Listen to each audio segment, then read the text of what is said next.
기도하면 됩니다.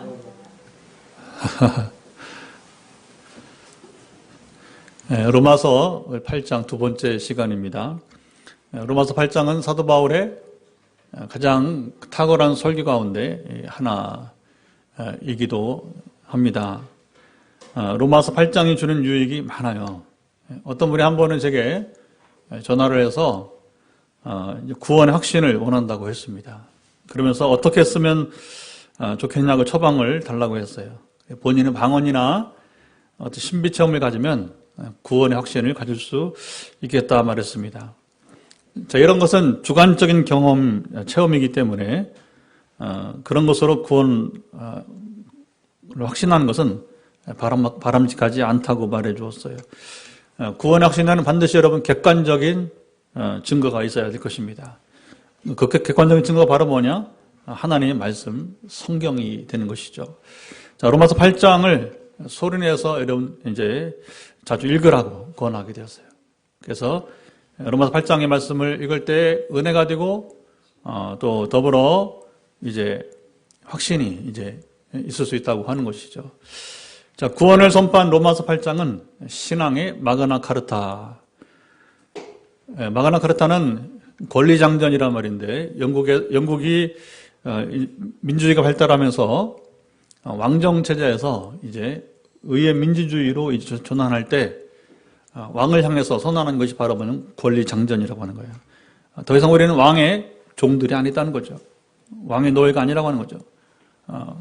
그래서 우리 영국은 이제 왕으로부터 자유한다. 그리고 국민이 주인이다. 그게 의회 민주주의 아니에요, 그렇죠? 우리 자유민주주의. 자, 이런 점에서 우리 로마서 8장은 신앙을 통한 그리스도인들의 바로 자유선언이다 볼 수가 있습니다. 자, 이 말씀을 읽을 때 은혜가 되고 내 마음 가운데 확신이 들면 내가 구원받는 증거가 될 것입니다. 자, 지난 시간에는 1절로 4절 말씀을 통해서 우리가 생명의 은인이신 성령님, 생명의 은인 성령님, 시작! 생명의 은인 성령님에 대해서 우리가 나누었어요. 자, 오늘은 5절부터 11절을 통해서 성령의 사람에 대해서 또 나눠보도록 하겠습니다. 오늘은 성령의 사람, 시작! 성령의 사람. 자, 사람들이 교회에 다니는 여러분들을 누구라고 부릅니까? 되게 기독교인이라고 부르겠죠. 그리스도인이라고 부르겠죠. 옛날에는 뭐라고 했냐면 이제 예수쟁이라고, 예수쟁이. 땜쟁이, 뺑기쟁이. 알죠? 옛날에? 땜질하는 사람, 페인트 칠하는 사람을 땜쟁이, 뺑기쟁이라 그렇게 이제 부르는데, 그 사람을 쟁이라고 해요. 사람을 쟁이. 그래서 우리를 옛날에는 예수쟁이라고 했어요. 자, 우리가 그리스도인이지만 우리를 부르는 또 하나의 대명사가 있는데 그것이 오늘 설교 제목입니다. 우리는 누구라고요? 성령의 사람이에요. 자, 우리가 교회 다니면서 이런 별명을 들으면 참 복이 있어요. 함께 서로 선포해 봅시다. 옆 사람에게 이제 그렇게 전했으면 좋겠어요. 권사님은, 집사님은, 또 이제 아무개는 성령의 사람이십니다. 시작.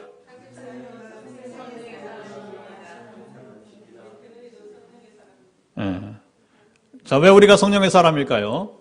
자, 9절 말씀을 함께 선포해 보도록 합시다. 9절 말씀 시작. 만일 너희 속에 하나님의 영이 거하시면 너희가 육신에 있지 아니하고 영에 있나니 누구든지 그리스도의 영이 없으면 그리스도 사람이 아니라.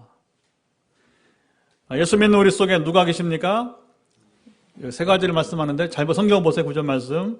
첫째는 하나님의 영, 두 번째는 영, 스피릿, 세 번째는 뭐예요? 그리스도의 영. 하나님의 영이나 스피릿 영이나 그리스도의 영은 똑같은 말을 동의어를 써서 표현하게 된 거예요. 모두 성령님을 말씀해요. 성령님은 하나님의 영이요 그리스도의 영이시죠. 그래서 삼위일체 하나님이 되신 것입니다. 성령님은 하나님이십니다. 자, 예수 믿는 우리 마음에 성령님이 계십니다. 그래서 우리가 성령의 사람이 되는 거예요. 고린도서 6장 16, 19절 보면 너희 몸은 너희가 하나님께로부터 받은 바 너희 가운데 계신 성령의 전인 줄을 알지 못하느냐. 너희는 너희 자신의 것이 아니라. 자, 우리를 성령의 전, 성령의 집이라 그렇게 말씀하세요. 그러니까 우리 몸에 누가 사신다고요? 성령이 사시는 거예요. 성령이 거하시는 초소가 되는 것입니다. 참 놀라운 말씀이에요. 자, 내 몸이 우리는 내 몸처럼 보이지만 그러나 내 것이 아니라 누구 것이라고? 소유가 하나님의 것입니다. 자, 소유가 분명해야 돼요. 자, 그리스도를 믿기 전에는 내 몸은 내 것이었어요. 하지만 그리스도를 믿은 후에 우리 몸은 더 이상 내 몸이 아니고 누구 것? 바로 하나님의 것이 되었습니다. 자, 고린도서 6장 20절에 우리 몸을 하나님이 값으로 산 것이라고 말합니다. 자, 왜 우리 몸은 우리 것이 아니라는 거예요? 그리스도께서 우리 몸을 어떻게 했다고요? 값으로, 십자가로 값주고 비싼 값을 치르고 우리를 사신 것입니다. 자, 우리가 성령의 전, 성령의 사람입니다. 자, 이제 우리의 정체성, 아이덴티티가 드러났어요. 성령의 사람과 그렇지 않은 사람의 여러분 특징을 쉽게 우리가 비교할 수 있습니다. 자, 예를 들어서 영국에서 노예제도를 폐지하자는 운동을 벌인 사람이 있었어요. 시작은 여러 사람이 아니고 되게 소수의 사람이죠. 여러분 예나 지금이나 노예는 이 종들은 옛날에 하인들 재산. 그러니까 노예 해방은 당시 기득권층에서는 굉장히 어려운 문제예요. 요즘에 우리 사회가 지금 겪고 있는 문제 중에 이 계층 간의 갈등이 많은데 제가 가만히 들어보니까 좀 있는 사람들이 불평이 많더라고요. 왠지 아세요? 세금을 많이 낸다는 거예요. 참 이것은 부끄러운 얘기입니다. 여러분 국가의 세금을 좀 더 낸다고요. 그것 때문에 불평하고 우리 시민의식이 아직 멀었어. 죄송하지만. 여러분 자유를 원하면 우리가 민주주의 원하면 세금 많이 내야 됩니다. 여러분 민주주의가 발달한 나라일수록 미국이나 여러분 저 유럽의 경우에 우리보다 훨씬 세금이 높아요. 그러니까 이게 참 사람이 사는 세상이 이런저런 여러분 일들이 있잖아요. 그러니까 이 기득권 세력이 정말 여러분 자기 것을 내놓기가 어려운 거예요. 그러니까 노예 폐지가 얼마나 어렵겠어 당시에. 그런데 그때에 바로 이 운동을 벌인 사람이 있는데 윌리엄 윌버포스 1세입니다. 그것이 대단한 선구자였죠. 그리고 그에게는 참 좋은 친구가 있었는데 친구 때문에 사실 이 일을 거의 해낼 수가 있었는데 영국의 역사상 가장 어린 나이에 수상이 된 사람이 윌리엄 핏이라고 하는 사람입니다. 윌리엄 핏은 24살에 이제 수상이 되었어요. 그래서 윌버포스와 더불어 노예 해방을 함께 일하며 수상을 2번이나 하고 첫 번째 수상은 24세, 두 번째 수상은 47세에 45세에 수상을 2번 하고 47살에 일찍 죽게 되었습니다. 1806년 죽었으니까 이들의 이야기가 지금 이제 굉장히 오래전 얘기가 되는 것이죠. 자, 윌버포스는 독실한 기독교 신자였으나 친구인 피트는 그렇지 못했습니다. 자, 그러니까 자연히 신앙심이 깊은 윌버포스가 피트를 전도하고 싶었겠죠. 당시 런던의 유명한 복음주의 설교가 리차드 세실이 인도하는 집회에 친구를 초청을 했습니다. 자, 피트 수상은 친구의 간절한 요청을 뿌리치지 못하니까 거절하지 못하고 집회에 참석을 하게 되었어요. 당시 최고 설교가가 말씀하는 모임에 참여했습니다. 자, 윌버포스는 세실 목사의 영적이고 그리고 고상하고 격조 높은 방식의 설교에 깊은 감동을 받게 됩니다. 우리가 말하는 은혜를 받은 거예요. 반면 피트는 그렇지 못했습니다.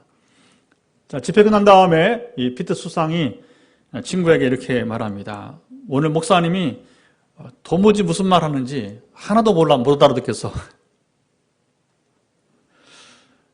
자, 보세요. 이게 성령의 사람이니 아니냐의 차이예요. 성령의 사람은 윌버포스와 같이 그 설교가 쏙쏙 들어오는 거예요. 그러니까 감동이 되는 거고 은혜가 되는 것이죠. 그러나 성령의 사람이 아닌 이 피트 같은 사람은 도무지 무슨 말인지 모르는 거예요. 아무리 위대한 설교가가 이제 말씀을 전해도 소기의 경일기 같은 결과가 돼버리게 된 것입니다. 왜냐하면 소속이 다르기 때문에 그래요. 소속이 다르기 때문에. 그래서 설교나 성경 읽기는 성령의 사람이라야 성경 읽혀지는 거예요. 그리고 설교가 귀에 쏙쏙 들어오게 되는 것입니다. 자, 피터와 같이 명석함과 교양과 그리고 지성을 겸비하지 못한 사람이라도 성령님이 그 안에 계시면 여러분 결과가 달라요. 구원의 진리를 깨닫고 그리스도를 여러분 영접할 수 있어요. 성령의 사람이 되었기 때문입니다. 소속이 갖게 되었어요. 성령의 사람, 하나님의 사람, 하나님 말씀이 들을 수밖에 없는 것이죠. 소속이 같아야 돼요. 성령의 사람인 우리는 성령님께 이제 생명의 빛을 지고 있습니다. 우리 지난 시간에 나눴잖아요. 성령님은 우리 생명의 은인이십니다. 우리는 생명의 은인은 성령님을 위해서 남은 삶을 여러분 살아갑시다. 당연히 그렇지 않아요, 그렇죠? 만약에 누군가 우리를 여러분 수렁에서 아니면 여러분 우리가 익사하는 상황에서 우리 건져줬다 생각을 해보세요. 아니면 정말 이제 우리가 도무지 이 어떤 그 구조받지 못하는 상황이 있을 때에 119가 와서 우리를 여러분 구조했다고 생각을 해보세요. 우리 평생 여러분 그 구조대원에게 여러분 우리는 정말 빚을 지고 사는 거예요. 평생 여러분 정말로 때마다 기회마다 당신 때문에 내가 살았다. 그렇죠? 당신 내 생명의 은인이다. 또 그렇게 하는 게 마땅한 거 아니었어요, 그렇죠? 예. 자, 성령의 사람인 우리가 어떻게 성령님을 위해서 여러분 살 수 있을까요? 오늘 본문은 여기에 대해서 분명히 말씀합니다. 그런데 5절로 7절 말씀을 여러분 자세히 보시면 반복적으로 나오는 단어가 하나 있어요. 생각입니다. 뭐라고요? 생각. 성령의 사람은 첫째, 생각을 잘하며 살아야 한다는 겁니다. 우리가 전에 팔복을 보면서 우리 생각이, 우리 마음이 얼마나 중요한가 나눈 적 있잖아요. 성령의 사람도 뭐냐? 첫째는 생각을 잘하고 살아야 돼요. 자, 프랑스 조각가 로댕이 만든 작품 있죠. 유명한 작품. 생각하는 사람이 있습니다. 자, 여러분 생각한 사람의 이 조각의 모습을 한 번쯤은 다 보신 적이 있죠. 그리고 제가 질문 드릴게요. 이 생각한 사람의 조각상은 그 사람의 표현이 진지하고 긴장감이 있습니까? 아니면 좀 여유가 있습니까? 생각한 사람. 뭔가 지금 여러분 이제 수심이 가득하고 긴장감이 있을까요? 아니면 아주 평화로운 여유 있는 모습을 하고 있을까요? 그것까지는 안 봤어요? 예. 심각합니다. 뭔가 깊은 생각 속에서 이제 온몸의 긴장감이 여러분 돌아요. 그 긴장감이 어디에 있느냐? 얼굴만이 아니라 여러분 조각상 감상할 때 그 긴장감이 근육에 어떻게 표현되는가 이게 중요한 거예요.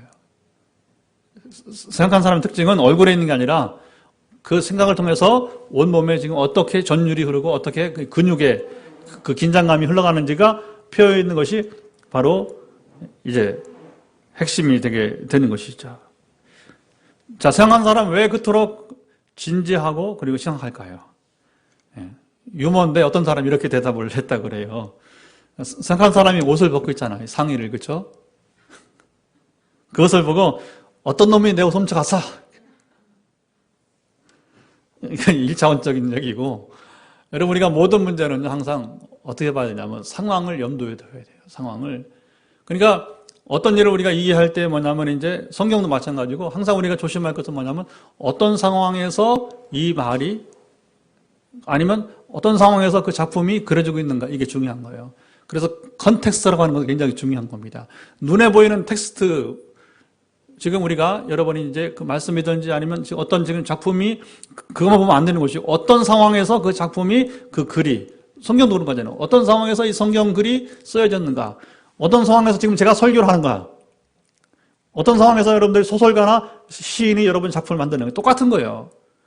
이 컨텍스트 상황을 여러분 무시하고 이해한다면 그건 허무맹랑한 이야기가 되어버리는 거죠. 자, 이 작품에 등장하는 사람이 어디에서 생각을 하고 있는지 이게 여러분 포커스가 아니겠어요, 그죠? 예, 그건 기억하시네요.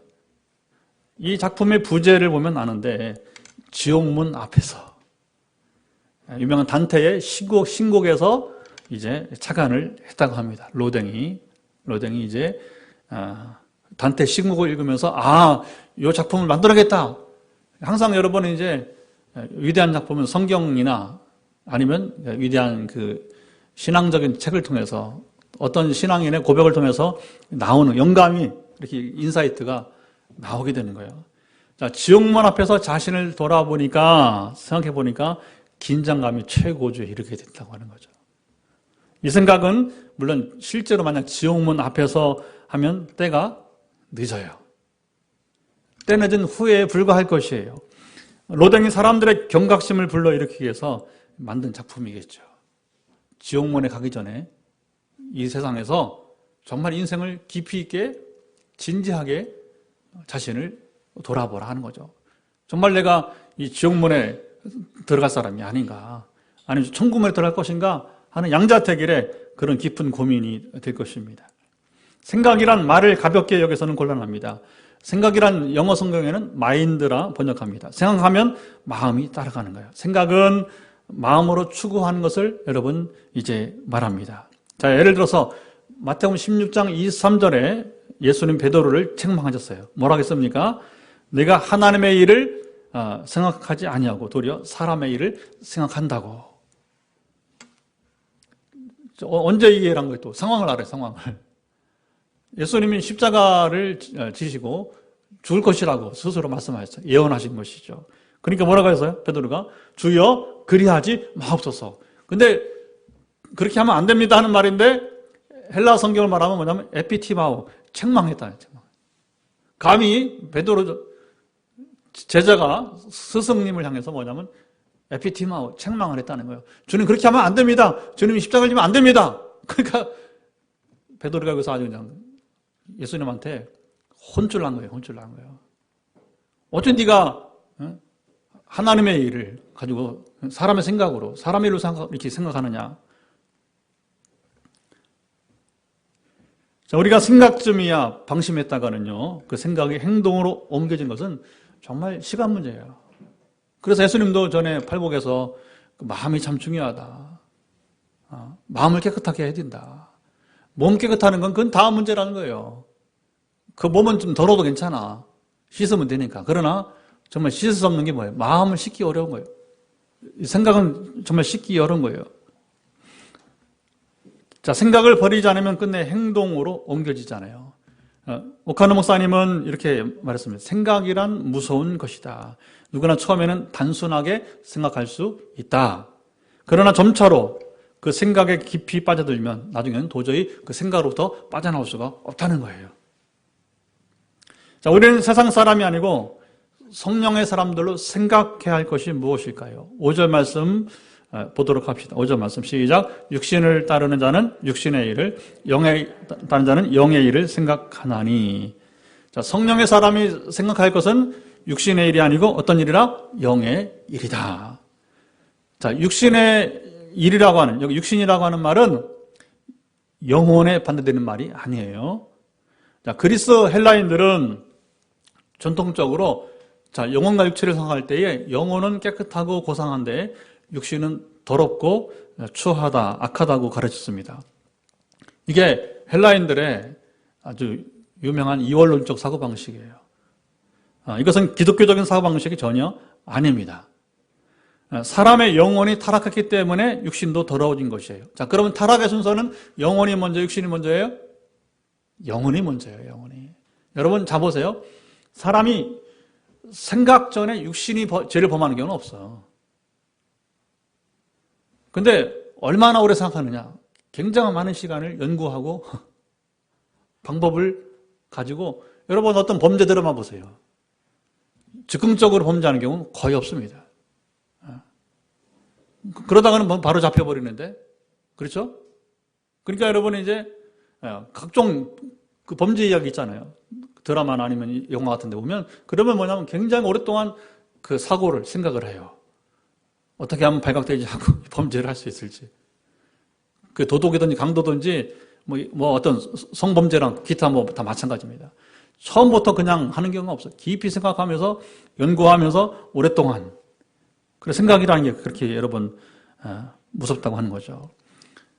지금 여러분 잠깐 성경을 이제 우리가 보고 싶은데,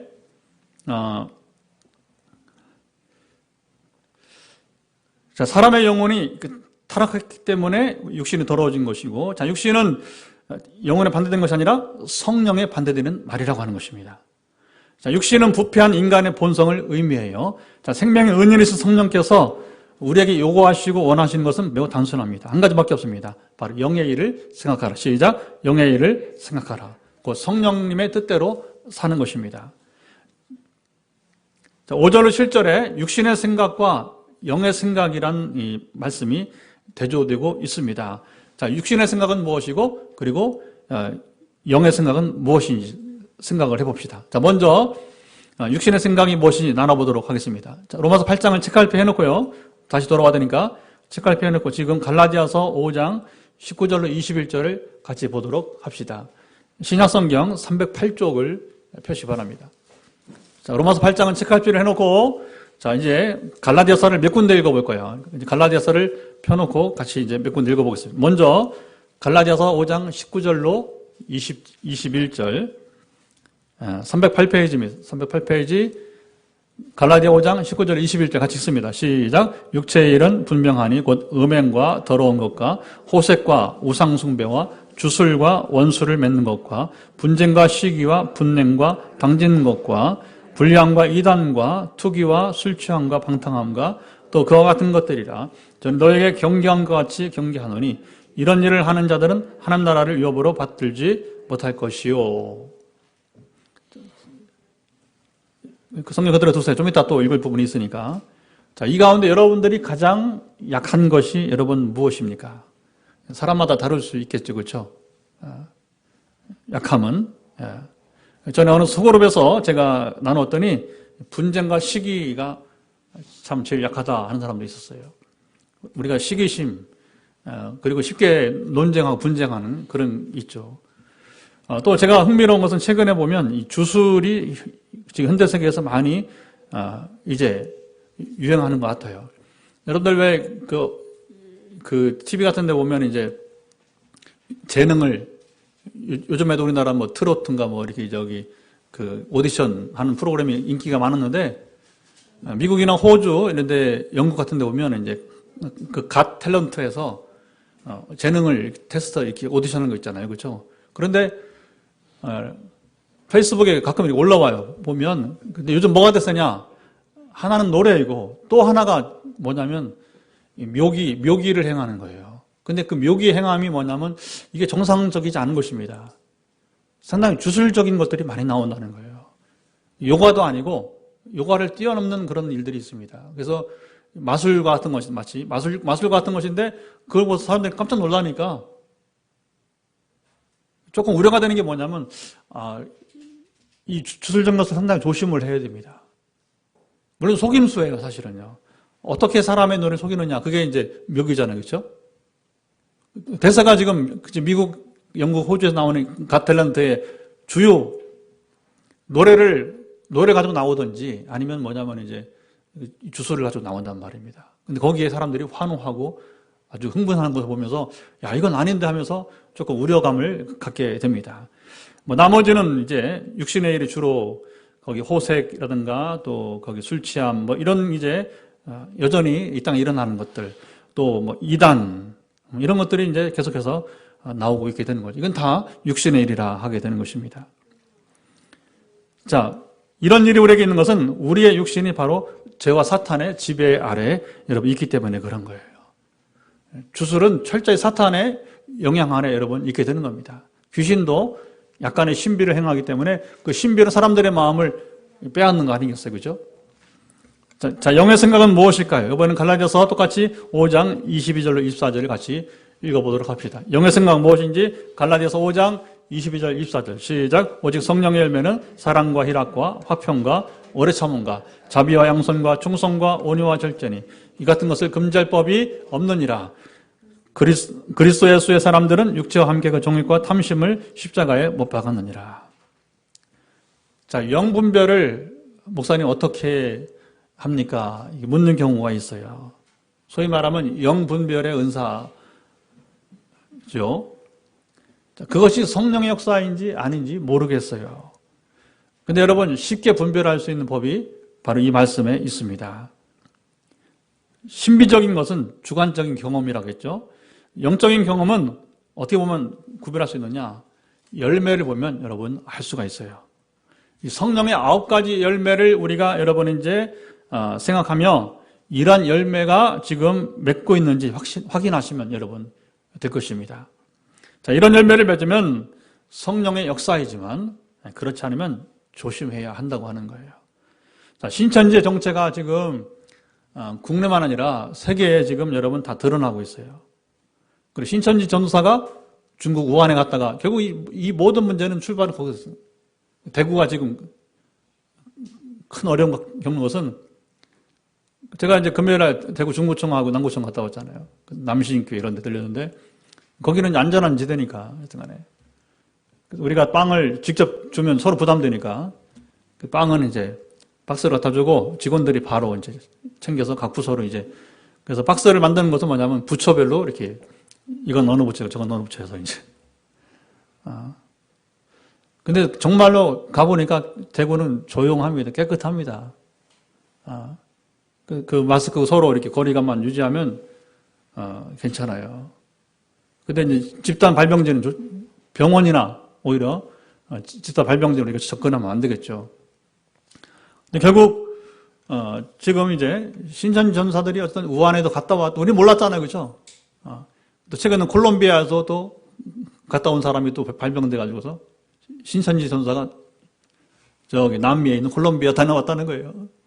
우리가 가만히 앉았어도 지금 이제 이것 때문에 뭐냐면 야, 이 사람들 대단하다. 뭐 좀 전 세계 지금 다니면서 이제 자기네 이렇게 전도하고 있으니까 왜냐면 그들은 그렇게 해야 구원받기 때문에 그렇게 하는 거예요. 되게요. 이단의 100%는 자보세요. 믿음 구원일까요? 행위 구원일까요? 행위 구원이에요. 행위 구원. 뭘 먼겨 그 사람들이 2년 동안 여러분 군대 생활하듯이 세계 다니면 전도해야 돼요. 왜 그래? 행위 구원이니까 그래요. 행위 구원. 자, 신천지가 그동안 행한 온갖 악행을 보면 성령의 열매와는 아주 무관합니다. 상관이 없어요. 한 가지만 봐도 딱 알 수 있습니다. 뭐예요? 가족에 대한 책임을 지지 않아요. 가정을 분열시킵니다. 이혼을 쉽게 하라고 하는 거예요. 그리고 그 싱글맘들이 모여서 대구에 보였잖아요. 그렇죠? 싱글맘들이 모여서 같이 살잖아. 이렇게 이혼하고 와서. 그게 정말 엉터리 아니야, 엉터리. 영분별 할 것도 없어, 그건. 말씀드렸잖아요, 여러분. 가족을 돌아보지 않으면, 그는 믿음을 배반한 자고. 그리고 뭐라고 했어요? 불신자보다 악하다고 했잖아요. 신천지 정체는 한마디로 뭐냐? 믿음을 배반하는 자들 뿐만 아니라, 바로 뭐냐? 불신자보다 더 악한 자들. 신천지 무리가 여러분 되게 되는 것이죠. 그들은 사랑도 화평도 인내도 자비도 절제의 열매를 맺지 못하고 있습니다. 미혹의 영 사탄의 영향을 받았다는 증거입니다. 사탄은 일시적으로 천사와 같이 속일 수 있지만 오래가지 않아서 악마의 모습을 여러분 드러나게 되는 것입니다.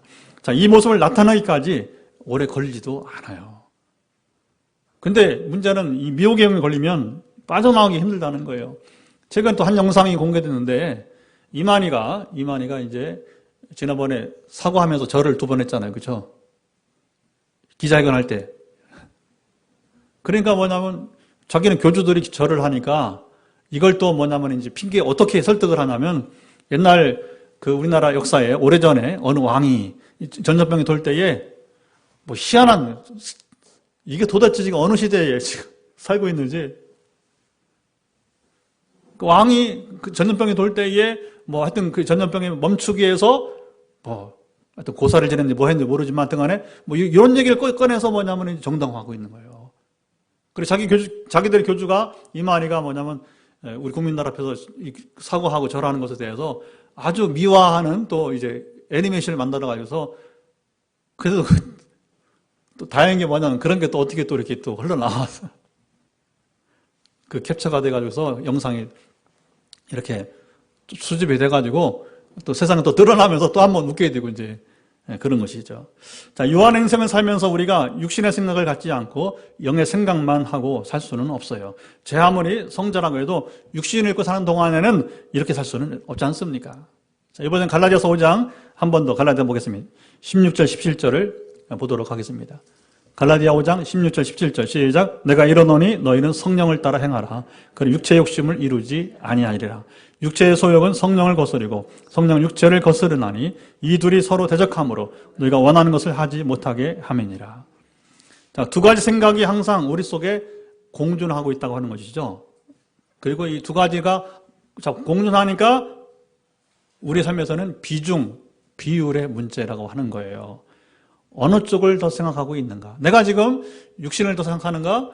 아니면 지금 이제 영을 더 생각하는가? 한쪽을 더 많이 생각하면 다른 쪽은 자연히 줄 수밖에 없어요. 전에 제가 오카노 목사님이 컵 얘기했잖아요. 컵 속에 컵을 들어서 물컵이죠. 그런데 이제 투명한 유리잔이니까 여기에 주스를 붓다면 물 많은 게 아니라 주스 같이 있잖아요. 그러니까 그러면 물 성분이 얼마나 되고 주스가 얼마나 있는가 구분되게 되는 거죠. 그러면 계속 물을 부으면 어떻게 해요? 주스는 점점 사라져버려요. 흘러 넘쳐버리니까. 더 부으면 주스는 완전히 제거가 되는 겁니다. 우리 안에 육신의 생각이 가득 차 있는데 성령을 부으면, 성령이 부어지면 정말 기름 붓듯이 예수님에게 부었던 그 기름 붓은 성령을 부으면 어떻게 육신의 생각은 점점 사라지게 되는 것입니다. 우리가 말씀과 기도로 충만하면 육신의 생각이 뭐냐? 밀려나가는 거예요. 컵 밖으로 여러분, 우리 생각 밖으로 밀려가게 되는 겁니다. 그런데 뭐냐면, 비율은, 어제 비율에는 오늘 비율이에요. 지금 비율이에요, 지금. 어제가 아니라 지금 오늘 나의 마음에, 내 생각의 지금 비율이 문제가 되게 되는 것입니다. 그렇잖아요, 그죠? 되게 우리 자녀들 보면서 이제 제가 기도하면서 너무 돈 버는 데만, 세상살이에만 이제 두는 딸에게는 야, 비율을 좀 섞어봐라. 열심히 살아야 되지만, 돈 계산하고, 하여튼 저축도 하고, 그 다음에 뭐 아파트도 미리 앞으로 사야 되고 하겠지만, 그런 영적인 생활도 좀 하라. 세상 일에만 우리가 온갖 여러분 쏟지 마시고, 영적인 생활도 우리가 해나가야 될 것입니다. 물론 우리가 또 이제 세상살이를 무시할 수는 없죠. 성실하게 살아야 되고, 우리가 아껴야 되고, 그렇죠? 절제해야 되고, 자, 이렇게 생각을 자유롭게 할 수 있지만 그 생각의 결과는 엄청나게 여러분 다릅니다. 자, 어떻게 다른지 다시 로마서로 오죠. 로마서 8장 6절 8절을 읽어보도록 하겠습니다. 다시 로마서로 오세요. 로마서 8장 6절로 8절을 읽어보도록 하겠습니다. 같이 읽습니다. 육신의 생각은 사망이요 영의 생각은 생명과 평안이라. 육신의 생각은 하나님과 원수가 되나니 이는 하나님의 법에 굴복하지 아니할 뿐 아니라 할 수도 없습니다. 육신에 있는 자들은 하나님을 기쁘시게 할 수 없느니라. 자, 육신의 생각은 뭐라고요? 사망이고 영의 생각은 생명과 평안이에요. 자, 앞서 나눈 것 같이 육신의 생각 속에 살아가면 우리는 사망, 죽음뿐이에요. 세상에서는 그것이 부러움을 사고 잘된 것 같고 좋은 것 같지만 허무함을 여러분 드러냅니다. 성령의 뜻대로 생각하면 생명과 평안이 여러분 있습니다. 죽음 대신 생명이고 허무하지 않고 평안인 것입니다. 자, 하나님의 뜻을 여러분 분별하기 원하십니까? 자, 하나님의 뜻인지 아닌지 어떻게 할 수 있느냐? 기도하고 난 후에 자, 주목하세요. 마음의 평안이 있으면 그게 뭐냐면 하나님의 뜻이에요. 그런데 그 일이 사실은 내가 감당하면 쉽지 않은 일이에요. 그건 십자가를 지는 일이에요. 내가 희생을 감수해야 되는 일도 있어요. 그런데 그렇게 하기로 결단했음에도 불구하고 마음은 평안하다는 거예요. 내가 맞이할 현실은 녹록치 않아요. 쉽지 않아요. 그런데 마음은 평안하다는 거예요. 제가 처음에 개척할 때에 그랬어요. 3년 5개월, 이제 3월 말 되면 3년 5개월인데 개척한 지가 이제 참 이 개척하기는 쉽지 않은 길이에요. 그런데 하나님의 교회를 세우시겠다는 비전 속에서 그리고 이제 시작하니까 마음 평안한 거예요. 지금 다시 우리가 3년 5개월 만에 이제 우리가 다음 달에 이제 우리 임선동으로 이전을 하고 건축이 시작되는 거 아닙니까? 바로 철거하고 하는 설계 이제 우리가 이제 하고 해야 되니까.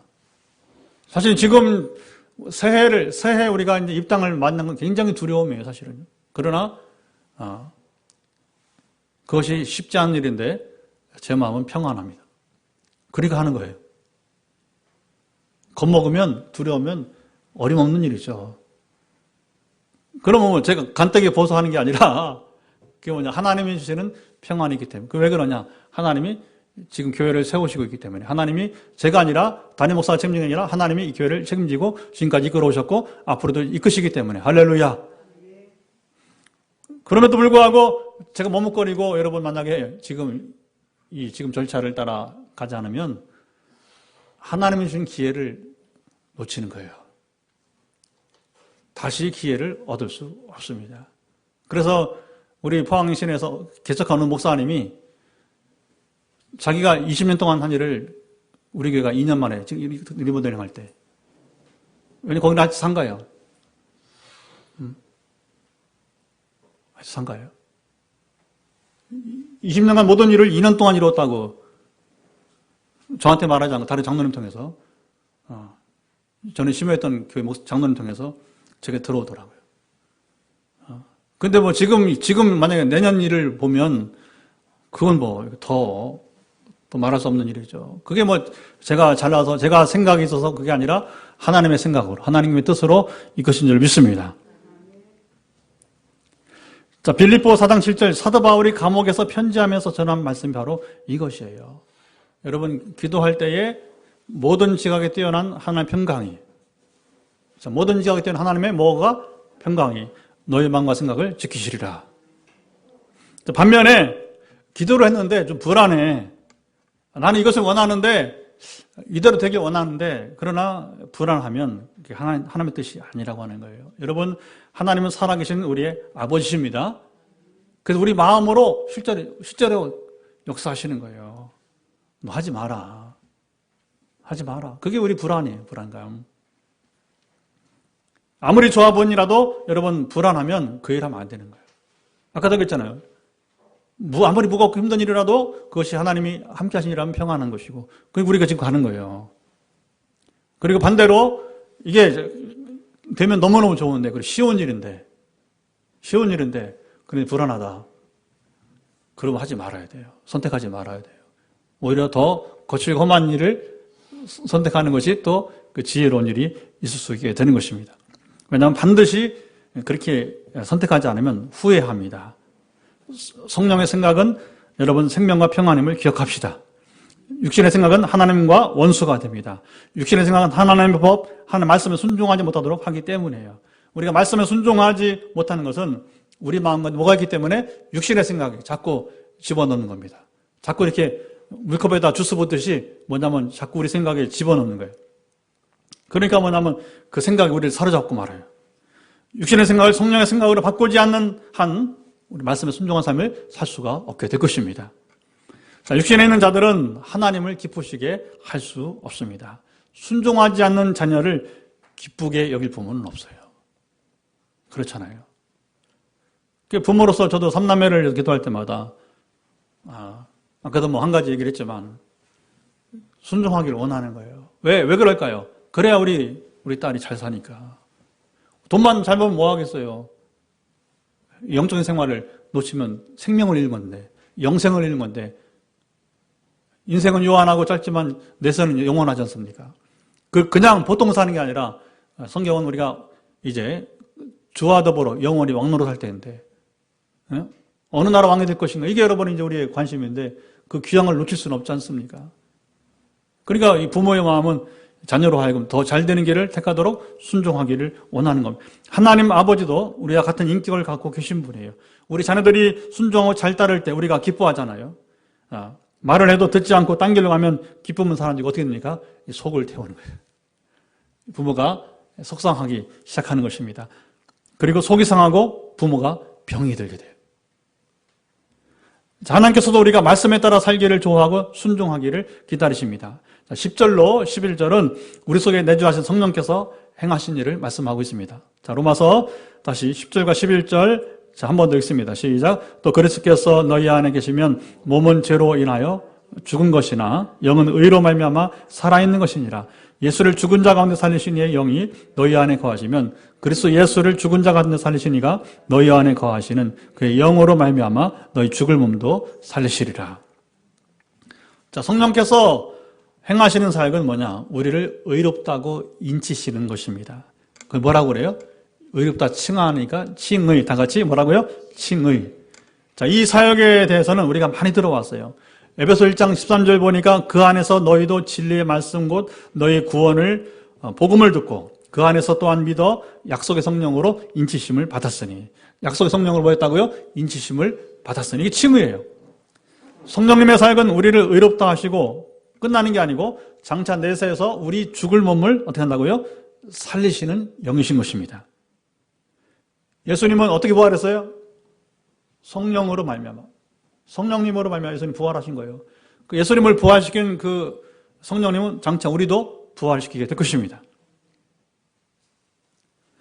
자, 부활은 성령으로 말미암아 이루어집니다. 성령님의 사역은 정말 놀라운 것이에요. 성령 지상에서 우리 영적으로 거듭나게 하는 생명의 은인이시고요. 또 부활 때는 어떻게 해요? 영원히 살도록 성령님이 도우시는 거예요. 그러니까 우리가 지상에서나 내세에서나 누구? 성령님 외에는 소망이 없는 거예요. 누구든지 성령으로 아니하고는 예수를 주라 신할 수 없다. 영적인 여러분 거듭남. 장차 죽을 날에 우리 죽어서 여러분 이번에 이제 내세가 주님 재림하실 때 죽을 몸은 다시 살릴 분도 누구예요? 그러니까 영혼이나 육신이나 영원토록 살리게 하시는 분은 성령님이신 것입니다. 자, 우리의 영적 생명력은 물론 육체 생명도 성령님께 빚을 지고 있는 것입니다. 태초에 인간을 창조할 때도 마찬가지였어요. 사람을 흙으로 지으시고 코에 뭐를 부어넣었어요? 생기를 부어넣었어요. 생기는 바람이에요. 루아흐. 성령님입니다. 자, 이렇게 해서 사람이 생명이 되었습니다. 생명, a living soul, 뭐예요? 살아있는 영적 존재라고 하는 겁니다. 우리는 사나 죽으나 우리는 영혼은 죽지 않잖아요. 우리는 살아있는 영혼이 사는 영적인 존재인 것입니다. 오늘은 성령의 사람에 대해 나누었습니다. 우리가 성령의 사람인 것을 알고 성령님 없이 우리가 살 수 없는 것을 알았어요.